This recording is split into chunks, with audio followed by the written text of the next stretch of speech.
तो चर्चा के लिए दो खास मेहमान जुड़ गए हैं। शौकत अली सपा प्रवक्ता जुड़ गए हैं और प्रदीप भटनागर जुड़ गए हैं, बीजेपी के नेता। आप दोनों का बहुत स्वागत है टीवी 100 पर। सबसे पहले प्रदीप जी, क्या अभी भी आस है? क्योंकि गांव की सरकार चुनने के लिए जिस तरीके से सेमीफाइनल के तौर पर 2022 के चुनाव को देखा जा रहा था, वहां पर बीजेपी कहीं न कहीं तीसरे स्थान पर पहुंच गई। क्या लग रहा है जो खाली पद है जहां पर आज चुनाव हो रहे हैं, उससे अभी भी कुछ आस है, उम्मीद है? जी, मैं पहले आपके माध्यम से संज्ञान में डाल दूं। पहले चीज तो चुनावी प्रतिक्रिया है, चाहे सरकार किसी की भी हो, पूरी करनी होती है। और ये चुनाव का कार्य जो है, सरकार किसी की बैठी तो पूरा होना है, चुनाव भी होना। बिल्कुल। पहली चीज। दूसरी देखिए, भारतीय जनता पार्टी ने पहली बार है जो जिला पंचायत प्रधानी में पूर्ण रूप से और अपने प्रत्याशी भी उतारे, इस काम के लिए आए थी। देखिए, हर हार जीत की बात, अगर ये चीज हार जीत पहुंचते तो शायद ये चीज खत्म ना हो जाते। भारतीय जनता पार्टी ने सोच समझ के प्रधानी के, जिला पंचायत के जितने भी चुनाव चल रहे हैं उत्तर प्रदेश के अंदर, सब में सम्मिलित हुए और बाखूबी आगे बढ़ करके हिस्सा लिया। ये सोच के नहीं हार या जीत। देखिए, मैदान में कोई भी उतरता है प्रतिद्वंदी, एक ना एक को तो हारना, एक को जीतना होता है। तो इसलिए हम कहीं से कहीं तक कोई ऐसे मुरझाए हुए नहीं है कि हम प्रधानी हार गए, जिला पंचायत हार गए। आज भी चुनाव चल रहा है। अगर हमारा नेतृत्व, अगर प्रधानी चुनाव में, जिला पंचायत चुनाव में, बीडीसी चुनाव में, जितने भिन्न चुनाव चल रहे हैं, अगर पसंद होगा तो जरूर हमारे को सीटें मिलेंगी। और जो अगर जनता का, जो हमारे गांव देहात का जो निर्णय होगा, वो भी हमें स्वीकार है। क्योंकि हमें प्रदेश के अंदर काम करना है, प्रदेश की जिम्मेदार सरकार चलानी है और उसके लिए हम प्रतिबद्ध हैं। शौकत जी, जो भी जनता का फैसला होगा उसके लिए तैयार हैं, लेकिन मूलभूत सुविधाओं को लेकर ही जनता ने वोट दिया और आज भी देखिए जो सीटें खाली हैं वहां पर चुनाव चल रहे हैं। पूजा जी, मैं इनको धन्यवाद दूंगा कि उन्होंने इस बात को स्वीकारा कि जनता का जो भी फैसला होगा उसको हम स्वीकार करेंगे। बिल्कुल, बहुत अच्छी बात कही, स्वीकार करना भी चाहिए। लेकिन जो सुविधाएं जनता को मिलनी चाहिए थी वो नहीं मिली। जो जनता को सरकार द्वारा सुविधाएं मुहैया करानी चाहिए थी, उसमें सरकार विफल साबित हुई। इसीलिए जनता ने जो निर्देश दिया था, तमाम जिला पंचायत इनके हारे, इसीलिए हारे। और दूसरी बड़ी चीज, एक बड़ा मुद्दा था किसानों का। लगातार किसान धरने पे बैठे हुए थे, बड़ी मांग कर रहे थे, क्योंकि गांव का चुनाव होता है, गांव की सरकारें बनती हैं, गांव के प्रधान बनते हैं, बीडीसी बनते हैं, जिला पंचायत बनते हैं, तमाम ऐसे लोग होते हैं जो गांव के ही लोग होते हैं। और ये ग्रामीण से जुड़ा हुआ चुनाव होता है। तो जब तमाम धरना प्रदर्शन किसानों के हो रहे हों और उसके बाद जब किसानों की सरकार अनदेखी करेगी तो उसका खामियाजा, जो जाहिर सी बात है, सरकार को भुगतना पड़ेगा। इसीलिए आज जब चुनाव होता है तो ज्यादातर फोकस इनका भारतीय जनता पार्टी के लोगों को गाँव पे था कि ऐसा ना हो कि जो ये बड़ा प्रोटेस्ट हो रहा है किसानों का, इसका हमें बड़ा खामियाजा भुगतना पड़े। और हुआ वही, क्योंकि सब जानते थे जो गांव में किसान हैं वो धरने पे बैठे हैं, ये जो बिल आ रहा है ये हमारे हित के लिए नहीं है। और किसान लगातार मांग कर रहे थे, 6-6, 7-7 महीने हो गए धरने बैठे हुए, सरकार अपना अड़िया रवैया अपना रही थी। तो किसानों ने कह दिया कि हम इस बार भारतीय जनता पार्टी को नहीं पसंद करेंगे। और इसी बात के लिए तमाम जिला पंचायत को जो इनके थे भी, वो भी हारे। लेकिन नजर तो बनी हुई थी प्रदीप जी, जो तैयारी दिखाई दी, हर किसी के जहन में एक ही सवाल था कि क्या ये 2022 के चुनाव की तैयारी है या गांव की सरकार बनाने के लिए तैयारी हो रही है? नहीं, जैसे मैंने दोहराया, कोई चुनाव हो, चाहे वो प्रधानी के चुनाव हो, नगर निगम के चुनाव हो, जिला पंचायत के चुनाव हो, चाहे लोकसभा विधानसभा प्रतिक्रिया है। क्या लग रहा है कहाँ पर चूक हुई जिसकी भरपाई आने वाले 2022 चुनाव में ना करना पड़ जाए, उसके लिए अब क्या तैयारी की जा रही है? जी, देखिए, चूक की कुछ चूक नहीं है।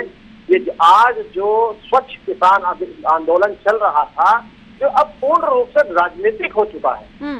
आज आपने देखा होगा कि देखिए कैसे कल ममता बनर्जी से मिलने माननीय राकेश टिकैत जी गए, मगर जो लड़की का इतना बड़ा जो हादसा हुआ, इनके किसान मोर्चे के कैंप के अंदर बलात्कार का जिसे कहते हैं, क्या उनके माँ बाप से मिलने का माननीय राकेश टिकैत जी, जो एक राजनीतिक पार्टी से आते हैं और सभी दलों से गठबंधन इनका है, वो उनको टाइम नहीं दिया उनके माता पिता से मिलने। देखिए राजनीति, अभी आपने पीछे भी देखा कैसे इन्होंने अभी एक कार्यक्रम धरने का करा था, काली पट्टी बांध के, जो विफल रहा था। क्यों? क्योंकि जनता का और किसानों का मोह भंग हो चुका है। इसे एक राजनीतिक गोद में जाके बैठ गए हो, चाहे वो कांग्रेस हो, समाजवादी पार्टी हो, टीएमसी हो, वाम दल हो, क्योंकि वाम दल का एक बहुत बड़ा हिस्सा इस प्रोटेस्ट को बहुत ज्यादा सपोर्ट कर रहा है। हमने भी आपको देखा और आपने भी हमें बहुत इल्जाम दिए, और आपने क्या कह रहे हैं, इन्होंने बहुत इल्जाम दिए कि देखिए ये आतंकवादी कह रहे हैं, ये क्या क्या कह रहे हैं, और इसके प्रमाण भी दिए बाकायदा। मगर क्या है ना, इनको जो जीवा है तो एक बात को 500 बार नेता और प्रवक्ता सब पार्टियों के बोलते हैं, इस चीज को नहीं समझते। किसान आंदोलन बहुत स्वस्थ था और अपने अधिकार होने भी चाहिए और बोलना भी चाहिए। मगर आप जहाँ राजनीतिक में आ जाते हैं वहाँ थोड़ा समस्या है। अब आइए किसानों की बात कर रहे थे, मैं बता दूं इस समाजवादी पार्टी के जो बंधु बैठे मेरे साथ, 5 वर्ष इन्होंने सरकार चलाई और 5 वर्ष में कितनी बार गन्नों का इन्होंने नुकसान करा ये बता नहीं पाएंगे। दूसरी चीज अगर मैं पूछ लूँ इनसे कि आप जब आपने सरकार छोड़ी तो आप कितना फंड छोड़ गए थे, चाहे वो टूरिज्म विभाग हो, चाहे वो बिजली विभाग हो, जितने भी मंत्रालय हो, वहाँ क्या छोड़ के गए थे आप लोग? वित्त आयोग ने भी उत्तर प्रदेश को कर्जा देने के लिए मना कर दिया था जब सरकार भारतीय जनता पार्टी की आई थी। और बता देता हूँ, संज्ञान में डाल देता हूँ, 1,33,000 किसानों को कर्ज माफ कर चुकी भारतीय जनता पार्टी।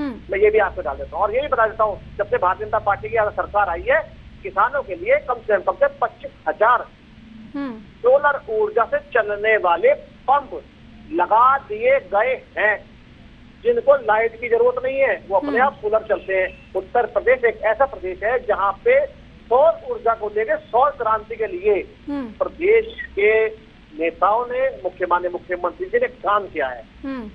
अगर लेकिन प्रदीप जी अगर हम उपचुनाव की बात करें, जिस तरीके से त्रिस्तरीय पंचायत चुनाव हुआ अयोध्या से लेकर काशी तक, अयोध्या की अगर बात कर ली जाए, देखिए किस तरीके से राम मंदिर का जो मुद्दा था बीजेपी के लिए सबसे बड़ा था, ना सिर्फ बीजेपी बल्कि पूरे देश के लिए सबसे बड़ा मुद्दा था। लेकिन वहां पे हार, काशी में वहां पर हार, जो कि प्रधानमंत्री का संसदीय क्षेत्र है, आपको नहीं लगता कि ये आपको सचेत कर रहा है कि आने वाले दिनों के लिए तैयारी और दुरुस्त होनी चाहिए, जो ग्रामीण इलाके हैं वहां पर और बेहतर काम होना चाहिए? आपने देखा जो पंचायत चुनाव पिछले प्रधानी जिला पंचायत विधि चुनाव चला, तो आपने इस चीज को देखा कि कैसे शराब माफिया और जितने प्रधानी और विभिन्न चुनाव लड़ रहे थे, कितना शराब, साड़ी, कुकर और बहुत चीजें पैसे बांटने के कंप्लेंट आई और उसको कैसे पकड़ा भी और लाखों लीटर शराब भी इसको करा गया। मगर फिर भी कहीं ना कहीं ठग अपना काम कर गए, क्योंकि जो एक प्रधानी और गाँव के चुनाव में बड़े नजदीकी गहराई तक होते हैं। लेकिन सत्ता में तो आप थे, वहां पर आप और बेहतर तरीके से काम कर सकते, प्रशासन आपके हाथ में था। ठीक है, आपके पास लौटूंगी मैं। शौकत जी, क्या वाकई में शराब माफिया इतने ज्यादा सक्रिय हो गए थे कि इस कदर हावी हो गया कि अयोध्या काशी से भी सफाया हो गया यहाँ पर? मैं आपके क्वेश्चन सुन नहीं पाया, पूजा जी दोबारा दोहरा दें। जिस तरीके से अभी प्रदीप जी ने कहा कि शराब माफिया बहुत ज्यादा सक्रिय हो गए थे, सरकार इनकी थी, तो आपको नहीं लगता कि यहाँ पर प्रशासन इनकी, सरकार इनकी, तो वहां पर लगाम लगानी चाहिए थी? क्या उसको जिम्मेदार ठहराना ये सही है अयोध्या और काशी के लिए? पूजा जी सरकार की बहुत सारी विफलताएं हैं और जनता इस बात को बखूबी देख रही थी।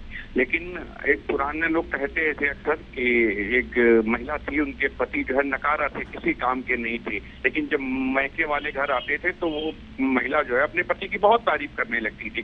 समस्या ये थी कि अगर अपने घर वालों, मायके वालों सामने बुराई करेगी तो अपने घर की बुराई करेगी, तो जो वो करती थी वही हालात आज भारतीय जनता पार्टी के लिए। समस्या क्या है कि अगर शराब माफियाओं की बात की जाए, अपराधियों की बात की जाए, महंगाई की बात की जाए, रोजगार की बात की जाए, तमाम मुद्दों पे आज भारतीय जनता पार्टी विफल साबित हुई है। और जनता को जो सेवाएं उपलब्ध होनी चाहिए, चाहे स्वास्थ्य की हो, शिक्षा की हो, तमाम चीजें, उन सब पे विफलता साबित हुई। लेकिन भारतीय जनता पार्टी इस बात को मानना नहीं चाहती है। मानना इसलिए नहीं चाहती, उनका उद्देश्य ये नहीं कि जनता को राहत कैसे दी जाए, जनता को स्वास्थ्य व्यवस्था कैसे मुहैया कराया जाए, उन्हें कुर्सी पर आश्रित रहना है और उस पर सत्ता की मलाई चाटते रहना, इस बात के लिए बहुत चिंता रहती। देखिए भारतीय जनता पार्टी एक ग्लैमर वाली पार्टी है, ब्रांडिंग वाली पार्टी के लोग बहुत ग्लैमर वाले लोग हैं। इनसे आप कोई सवाल पूछेंगे बहुत गलमराई से जवाब दे देंगे, आप उसमें खुश हो जाएंगे। जब भारतीय जनता पार्टी से ये इतने ग्लैमर वाले लोग हैं, ये लोग कि घास लगाने के बाद कह देते हैं कि ये एक दिन बड़ा वृक्ष बन जाएगी और आपको इससे ऑक्सीजन और छांव मिलने का काम करेगी। अरे महाराज, आप कैसे सपने दिखा रहे? घास कभी वृक्ष नहीं बनती है और ये लोग बताने का काम करते। उत्तर प्रदेश में पूरा राम राज्य हम सारी सीटें जीते, 22 में प्रदीप जी आ रही हूँ जी। देखिए पूजा जी, आज आपने देखा होगा पंचायत चुनाव के बाद दिल्ली की परिक्रमा जारी हो गई। दिल्ली जाके एक समाधान बुक भेंट की जाती है कि गृह मंत्री को, महाराज बुक भेंट करिए, समाधान की अच्छी बात है, लेकिन जो समाधान उत्तर प्रदेश को चाहिए, शिक्षा चाहिए, स्वास्थ्य चाहिए, रोजगार चाहिए, इसका समाधान निकालिए। उत्तर प्रदेश आइए, यहाँ अपना डाटा पेश करिए कि क्या किया। आपके दिल्ली जाने से उत्तर प्रदेश की जनता को लाभ नहीं मिलेगा। ठीक है, जवाब ले लेते हैं। प्रदीप जी, दिल्ली जाने से हल निकलेगा या फिर जनता के लिए काम करने से हल निकलेगा?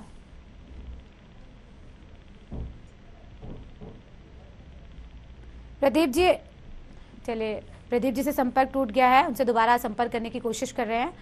लेकिन जिस तरीके से उपचुनाव आज हो रहे हैं, ऐसे में अभी भी क्या बीजेपी को वही आस है और जो चूक हो गई है, या फिर जिसके लिए समाजवादी पार्टी की अगर बात की जाए, देखिए गांव की सरकार पर कब्जा करने में समाजवादी पार्टी ने यहां पर कोई कोर कसर नहीं छोड़ी, बल्कि यहां पर कहीं ना कहीं जीत हासिल की है। लेकिन सवाल ऐसे में ये कि 2022 के चुनाव का क्या, जो विधानसभा चुनाव होने हैं, जहां गांव के जो ग्राम पंचायत चुनाव की बात की जाए, चाहे त्रिस्तरीय पंचायत जो चुनाव हुआ है, जो तैयारी मानी जा रही थी, क्या तैयारियों में चूक हुई या फिर ग्रामीणों ने और लोगों ने यह बता दिया है कि 2022 में क्या है?